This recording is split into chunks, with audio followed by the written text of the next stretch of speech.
Good morning बच्चों।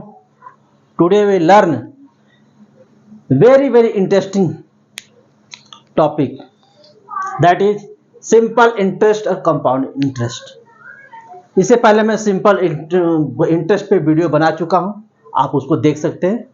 बहुत ही अच्छा है, आपको समझ में आएगा चीजें। आज मैं उस दिन मैं बैंकिंग सेक्टर के बारे में, ब्याज, कर्ज या लोन, ये सब क्या होता है, प्रिंसिपल, इंटरेस्ट, टाइम पीरियड, सब कुछ उसमें बताया हुआ अच्छी तरह से। उसको आप फॉलो कीजिए, आपको समझ में। आज मैं उस पर नहीं जाऊंगा, आज मैं सिर्फ आपको बताऊंगा कंपाउंड इंटरेस्ट और सिंपल इंटरेस्ट में क्या डिफरेंस है, हाउ इट वर्क्स, किस तरह काम करता है, बैंकिंग सेक्टर किस तरह काम करती है। कुछ बैंक कंपाउंड इंटरेस्ट पे काम करते हैं, कुछ सिंपल इंटरेस्ट पे, या दोनों। इसके बारे में आपको बताऊंगा चीजें, ठीक है। चलिए, पहला एक चीज बताऊं, इंटरेस्ट होता क्या है, ब्याज। क्या होता है इंटरेस्ट में? ब्याज। जब भी हम बैंक में पैसे रखते हैं तो हमको क्या देना पड़ता है? अगर बैंक से पैसे लेते तो हमको इंटरेस्ट मिलता है। क्या मिलता है? ब्याज। क्या मिलता है हमको? इंटरेस्ट मिलता है। क्या मिलता है? इंटरेस्ट, ठीक है, ब्याज। हमको ब्याज मिलता है, ठीक है, ये सबको मालूम है।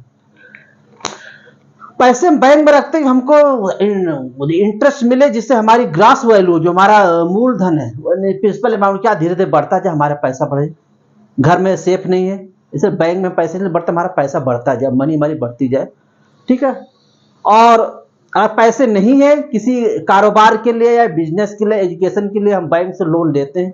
हमारी कोई नीड है, घर बनाने के लिए पैसे लेते हैं, या कार खरीदने के लिए, कहीं कुछ हमारी जो जरूरतें हैं, उसके लिए हमारे पास पैसे नहीं तो हम कहाँ जाते हैं?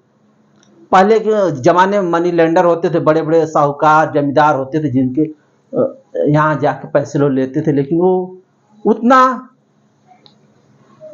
क्लियर नहीं था, उतनी ट्रांसपेरेंसी नहीं थी उस सिस्टम में, मनमानी होती थी और लोग उसका गलत इस्तेमाल करते थे, जिससे गुलामी या दास जो प्रथा चली आ रही थी गुलामी की, वो सब कायम थी और लोग उसका मिसयूज करते थे। जब से बैंकिंग सेक्टर आया, बैंकिंग सेक्टर हर चीज क्लियर है, हर चीज रूल और रेगुलेशन से बंधी हुई है। आपको हमको ट्रांसपेरेंसी है, देख सकते हैं कितना हमारा बैंक का इंटरेस्ट है, क्या चल रहा है, क्या वैरी होता है, हमेशा वैरी होता था इंटरेस्ट।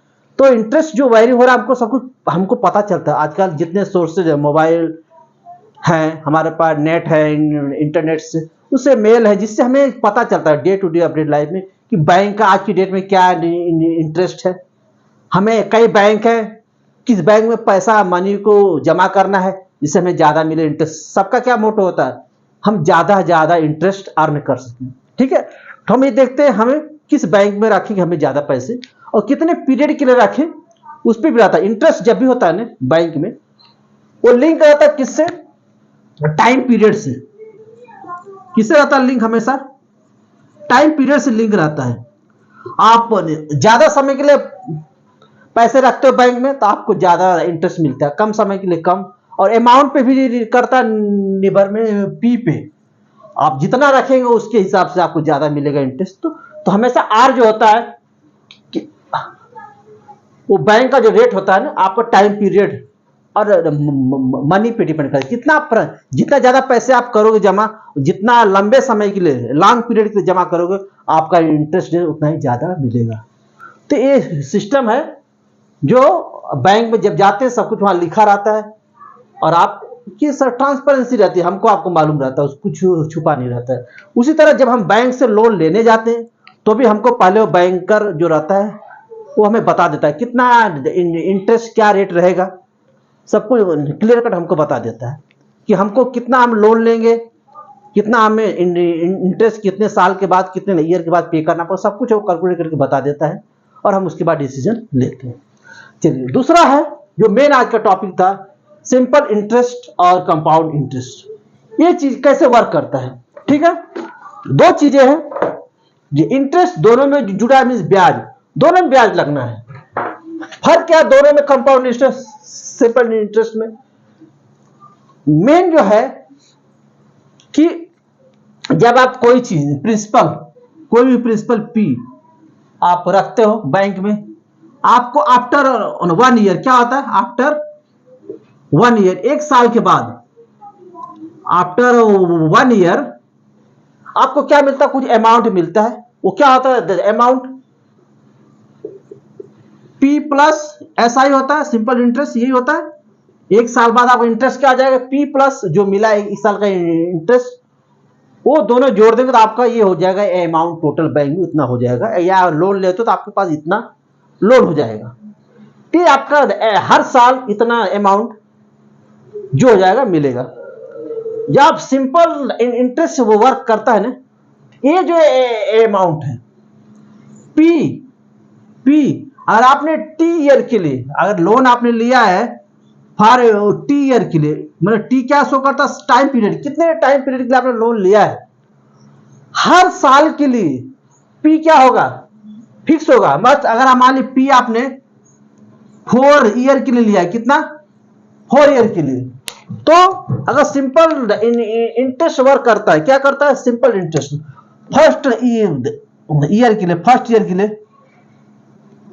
पी कितना होगा, अगर आपने कितना मान ली पी आपका कितना है, 500 है, ठीक है, कुछ भी है, और आपका एस आई आर मान लीजिए, आर जो है आपका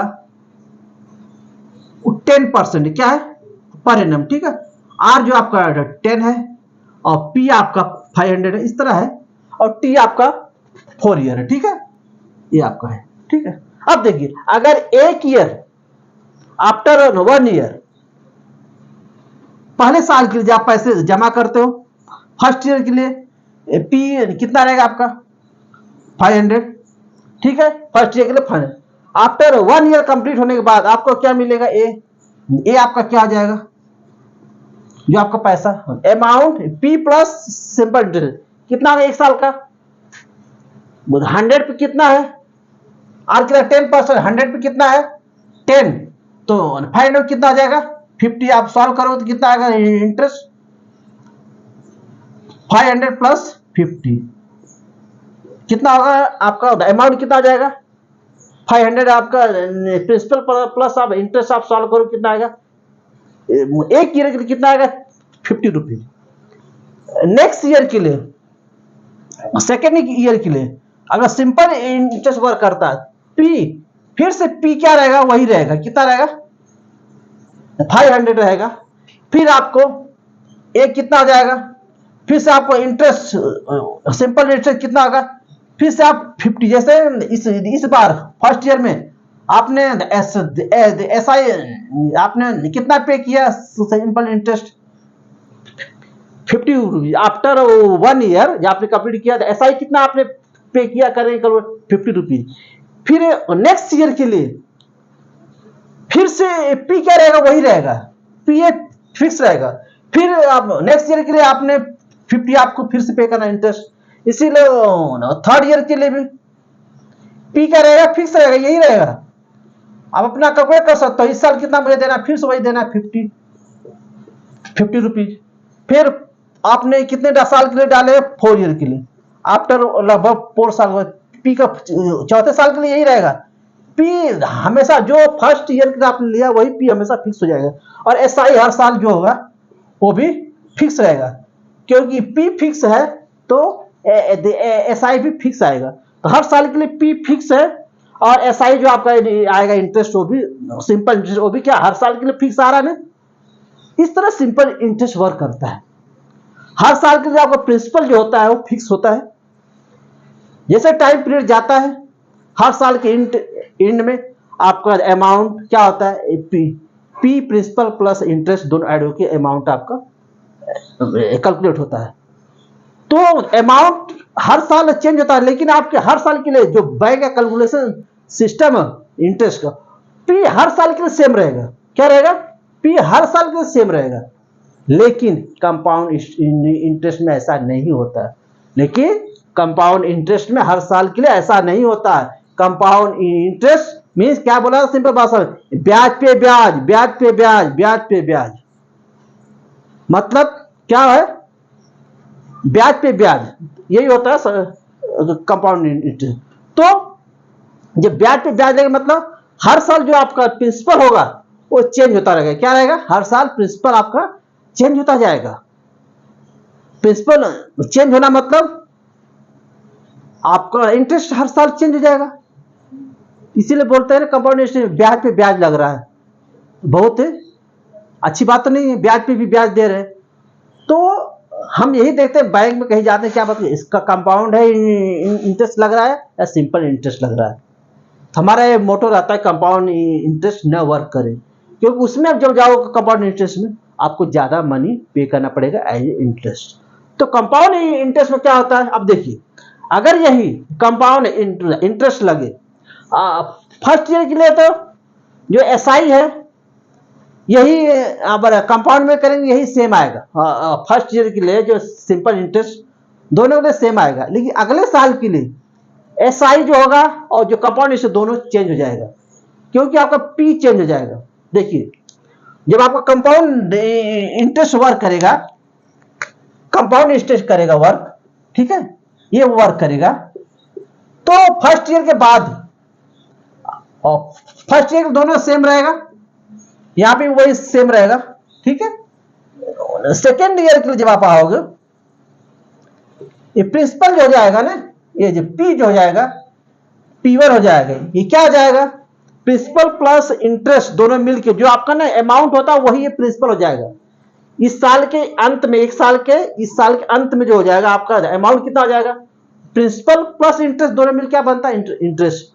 तो अगले साल के लिए जो आपका एक साल के अंत में, एंड में जो अमाउंट हुआ, कैलकुलेट हुआ, वही अगले साल के लिए प्रिंसिपल बन जाता है। मींस प्रिंसिपल क्या आ जाएगा नेक्स्ट ईयर के लिए? दिस प्लस दिस मींस क्या आ जाएगा? 550 हो गया। अब इस प्रिंसिपल पे क्या लगेगा? इंटरेस्ट लगेगा। जो आएगा कुछ और आएगा, अब कैलकुलेट के लिए कुछ तो आएगा। थर्ड ईयर के लिए कुछ और आएगा, फिर इस प्रिंसिपल के साथ कैलकुलेट करेंगे इंटरेस्ट, फिर अगले साल के लिए जो अमाउंट होगा कुछ और होगा, वो अगले साल की इसके लिए क्या बन जाएगा? प्रिंसिपल P2 बन जाएगा। कुछ आएगा ऐसे, इससे तो ज्यादा आएगा कुछ। फिर फोर्थ ईयर के लिए क्या हो जाएगा? P3। फोर्थ ईयर के लिए वही चीज जो थर्ड ईयर के अंत में जो आपका अमाउंट बनेगा, वही फोर्थ ईयर के लिए क्या हो गया? Principal P3। कुछ आएगा वो इससे भी ज्यादा होगा। तो हर साल प्रिंसिपल बढ़ता जा रहा है, क्योंकि उसमें इंटरेस्ट हर साल के साथ कंपाउंड इंटरेस्ट लग रहा है। तो दोनों में मूल डिफरेंस यही है, फंडामेंटल जो डिफरेंस है कि कंपाउंड इंटरेस्ट पे हर साल के लिए प्रिंसिपल अमाउंट फिक्स नहीं रहता है, वो वैरी करता है, हर साल बढ़ता जाता है, क्योंकि इंटरेस्ट प्लस प्रिंसिपल दोनों ऐड करके क्या बनता है? अमाउंट। जो एक साल के लास्ट में अमाउंट होता है वही अगले साल के लिए स्टार्टिंग क्या जाता है? प्रिंसिपल बन जाता है। फिर अगले साल के सेकेंड ईयर के लास्ट में जो टोटल अमाउंट आया वो थर्ड ईयर के लिए क्या बन जाएगा? प्रिंसिपल बन जाएगा। तो हर साल प्रिंसिपल बढ़ता जाएगा और चेंज होता जाएगा, और जब प्रिंसिपल बढ़ेगा तो इंटरेस्ट का जो फार्मूला उस हिसाब से इंटरेस्ट बढ़ता जाएगा, चेंज होता जाएगा। इस तरह कंपाउंड इंटरेस्ट वर्क करता है। दोनों में यही डिफरेंस है। कंपाउंड इंटरेस्ट का फार्मूला है P ब्रैकेट में, फिर small bracket 1 plus R/100 power n पे, यहां पे क्या है? n टाइम पीरियड है। क्या है? जैसे उसमें था ना t था, यहां पे n क्या है? Time period, -1 bracket close. इस तरह कंपाउंड इंटरेस्ट का ये फार्मूला है।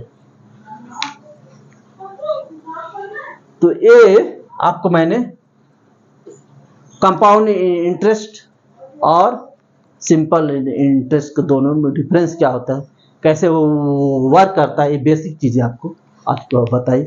Okay, thank you, bye.